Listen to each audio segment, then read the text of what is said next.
আমি সোনার বাংলাদেশের সোনালী মাঠে কিন্তু দাঁড়িয়ে আছি।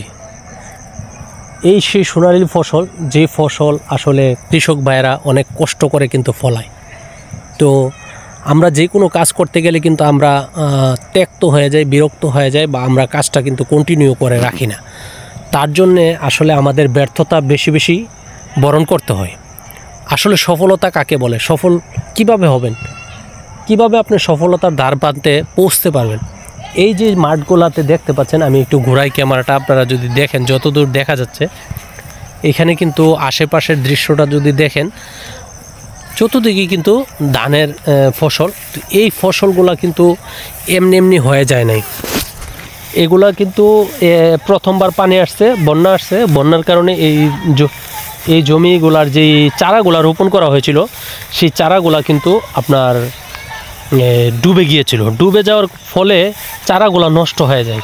নষ্ট হওয়ার পরে যখন পানি একটু কমে যায়, আবার লাগানোর মতো হয়, তারপরে আমাদের কৃষক ভাইরা কিন্তু হাল ছেড়ে দেয়নি। সেই চারা আবার সংগ্রহ করে এই জমিগুলোতে আবার ধান রোপণ করে। রোপণ করার ফলে আজকে আপনাদেরকে আমি একটু হাতে ধরে দেখাই। এই যে ধানগুলো দেখছেন, মাশাআল্লাহ যেরকমই হয়েছে আলহামদুলিল্লাহ, এটা আসলে সবই আল্লাহর নিয়ামত। মানে ভালো ফলন হয়েছে। এক কথায় বলা হলে যে দ্বিতীয়বার লাগানোর পরে যে পরিমাণ ফলন আসছে, শুকরিয়া। এখন এই চেষ্টাটা যদি তারা না করতো, এই চেষ্টাটা যদি অব্যাহত না রাখতো, তাহলে এই ফসল কিন্তু হতো না।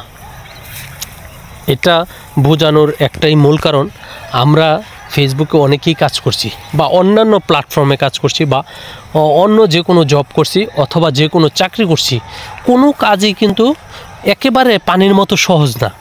সব কিছু করতে গেলে কিন্তু কষ্ট হয়, পরিশ্রম হয়, লেগে থাকতে হয়। এখন যদি কোনো কাজে আপনি মন দিয়ে কাজ না করেন, লেগে না থাকেন, তাহলে কিন্তু আপনার পক্ষে, আমার পক্ষে কোনো অবস্থাতেই কিন্তু সম্ভব না যে আমাদের সফলতা অর্জন করার জন্য। যে কোনো কাজে আপনার কষ্ট করতে হবে, পরিশ্রম করতে হবে, লেগে থাকতে হবে। সফলতা যখন না আসবে, ততক্ষণ হাল ছাড়া যাবে না।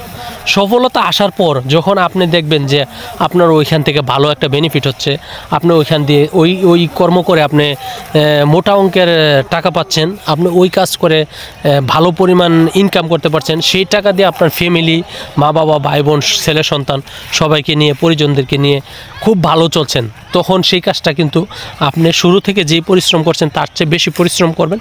তারপরও কিন্তু পরিশ্রমটা আপনার কাছে বেশি একটা ব্যাপক আকারের বা তেমন কষ্ট হবে না। আর মনে একটা আনন্দ চলে আসে।